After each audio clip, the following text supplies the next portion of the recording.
ॐ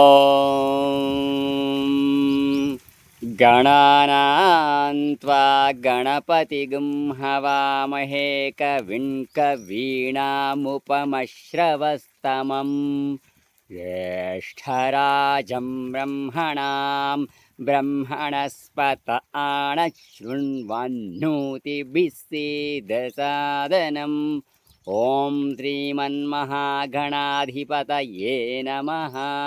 ध्यायामि ध्यानं समर्पयामि आवाहयामि आवाहनं समर्पयामि।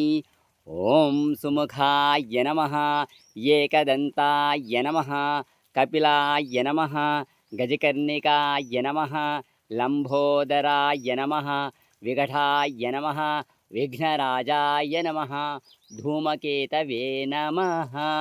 ॐ गणाध्यक्षाय नमः।